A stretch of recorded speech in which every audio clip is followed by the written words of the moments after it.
Do you ever encounter people on certain forums, message boards, or conversation threads online that are unabashedly pro-US?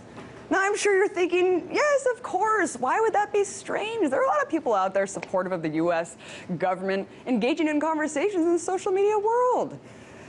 But I don't mean those people. I mean the online personas that, oddly enough, are unrelenting in their patriotic vitriol and troll for literally hours trying to debunk legitimate questions or any opposition to the establishment.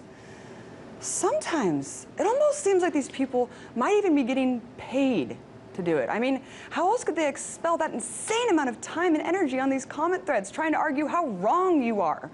Well, this might be old news to some, but last year it was confirmed that the US military has been manipulating social media by using fake identities to influence conversations and spread pro-American propaganda. It's called Online Persona Management Services. And under the CENTCOM contract, it allows the creation of up to 10 sock puppet accounts for every US serviceman or woman working on the program. The stipulations are that every fake persona must have a convincing background, history, and supporting friend networks so that it will remain undetectable from even the most sophisticated adversaries. According to The Guardian, the project has been likened by web experts to China's attempts to control and restrict free speech on the internet. And that critics are saying that it allows the US military to create a false consensus in online conversations, crowd out unwelcome opinions, and smother commentaries or reports that do not correspond with its own objectives. Now, of course, according to CENTCOM, their only objective is to counter violent extremists and enemy propaganda outside of the US, and that it would be unlawful to address US audiences with the technology. Wow, unlawful, really? Interesting. Because the newest version of the 2013 NDAA included an interesting amendment. This amendment legalized domestic propaganda on the American public. You heard me right. The newest NDAA wasn't just reauthorizing the indefinite detention of American citizens. It also allowed the US government to legally carry out misinformation campaigns against the citizens of this country.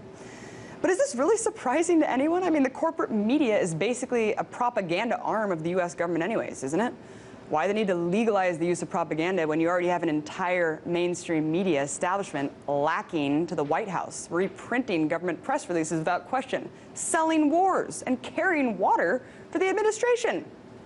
In fact, aside from everything I just mentioned, the Pentagon already spends $4 billion a year to influence public opinion, and the Department of Defense also spends hundreds of millions of dollars on information campaigns in countless countries occupied by the US military. But perhaps even more disturbing than all of this is the fact that the CIA has already been infiltrating the biggest press institutions since the early 1950s. One has to look no further than Operation Mockingbird, a secret CIA campaign to spread disinformation and false stories to foreign governments during the Cold War. It did this by manipulating the media into focusing on propaganda, sabotage, and subversion. It was later revealed in congressional hearings that the CIA program consisted of literally paying off editors and reporters at most mainstream news outlets. The New York Times, CBS, Time, The Washington Post, Newsweek, AP, Reuters, and countless more.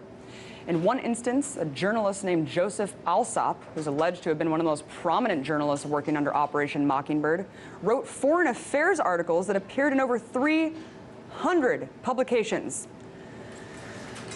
So, isn't it nice to know that the supposed watchdogs of the government can be so easily bought? Even though the intent of this program was to focus on matters outside of this country, it undoubtedly influenced everyone living here at the time. People to this day could still be reading and referencing these articles, not knowing that they're completely fake. And sure, this was more than 50 years ago, but let's face the facts here. Our media is much worse now and has been much more easily compromised now. So how do we know that Operation Mockingbird still isn't in effect? Well, we don't. So the next time you sit down to read the Sunday paper or visit an online forum, just remember, don't believe everything you read.